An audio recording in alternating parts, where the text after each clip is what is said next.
itu pertanyaan bagus. Gimana tadi? Apa gunanya dokter? Iya deh, enggak Pak. Apa gunanya dokter? Nih, kalau misalnya orang sakit. Kan katanya Tuhan tuh udah ngasih hari, pokoknya pas detik itu juga kalau dia udah harus mati gitu kan. Nah terus kalau misalnya dia sakit itu tapi belum waktunya, tapi kayak dibantuin dokter, tapi kan udah ada harinya dari dulu kita sebelum lahir, udah ditentuin. Ya buat apa ada dokter kalau emang udah ada tentu, udah ada ini matinya, udah ada tanggal matinya sama Tuhan. Itu pertanyaan yang bagus. Ya. Sekarang yang pertama, namanya juga manusia berusaha. Ya kan? Ikhtiar. Paham nggak maksud Bapak? Ya kan? Memang Tuhan itu sudah punya waktu, ya kan? Nah, tapi kadang-kadang waktu Tuhan itu juga masih bisa fleksibel. Ngerti nggak maksudnya? Masih bisa fleksibel. Nggak mesti harus, misalnya tanggal ini sekian dia harus mati, ya kan? Itu pertanyaan yang sangat bagus, nah. Tapi Tuhan itu adalah yang maha kuasa, yang fleksibel. Fleksibel itu artinya yang lentur, yang tidak terlalu kaku. Asal manusia itu tetap berusaha dia untuk tetap terus hidup. Kayak Pak Jasa, seharusnya saya stroke begini, harusnya udah berapa tahun lalu secara kedokteran saya udah lewat.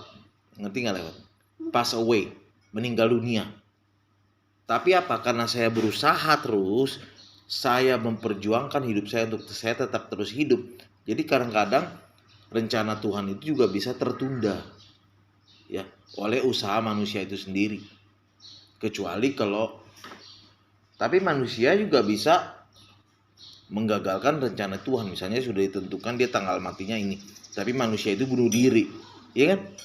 Berarti bukan waktunya dong. Iya nggak? Bunuh diri. Dia berarti apa? Itu namanya mengkhianati rencana Tuhan, iya kan? Nah, itu jawabannya ya. Jadi namanya dokter itu adalah berusaha. Ya kan? Tapi semua kembali kepada yang maha kuasa. Namanya juga usaha. Ya kan? Makanya kayak Bapak nanti S3-nya ngambil master doktor kesehatan masyarakat yang berhubungan tentang kesehatan. Karena kita nggak tahu kapan kita dipanggil yang maha kuasa, tapi kita hanya bisa berusaha untuk tetap terus hidup. Kalian belum pernah ya ke rumah sakit yang orang diselang-selang oksigen ya? Itu mereka berusaha untuk tetap terus hidup, iya kan? Sebenarnya kalau secara ini mereka udah inna ilahi wa inna rojiun. Tapi mereka berusaha demi anaknya, dilihat kan, istrinya, iya nggak? Hah? Beda? Apaan beda? Nah, apa? Jadi kadang-kadang rencana Tuhan itu masih bisa tertunda dengan usaha manusia itu sendiri. Tuhan juga menghargai usaha manusia, iya kan? Dia udah ditentukan misalnya matinya tanggal sekian, jam sekian.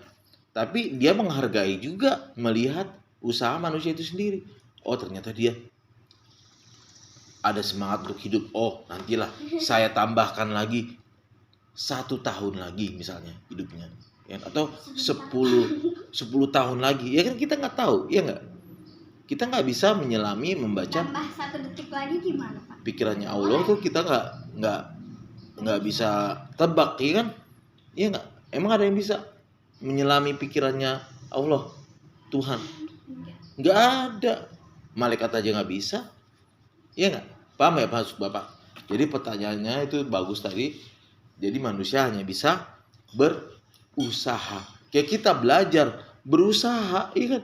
Kalau orang nggak ada usaha, kayak males-malesan, main layangan, main boneka, terus harian main gadget, main HP, itu nggak ada usaha namanya, ya kan? Bagaimana Tuhan mau menghargai manusia itu? Dia aja tidak ada usaha dari dirinya sendiri. Jadi harus, ya kan? Nah, jadi itu bagus ya. Jadi dokter itu hanya sebagai alat sebenarnya, saluran, ya kan? Sebagai fasilitator. Tapi fasilitatornya kan alatnya, bukan dokter. Iya, maksudnya dokternya itu sebagai itu udah satu kesatuan, dokter, alat-alat kesehatan. Kalau dokter kan sumber daya manusianya, ya kan.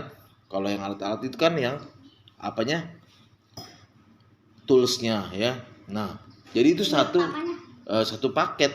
Yang dokternya adalah yang otaknya, ya kan. Sebenarnya Bapak dulu S2, kalau Bapak tadi udah Bapak bilang kalau seandainya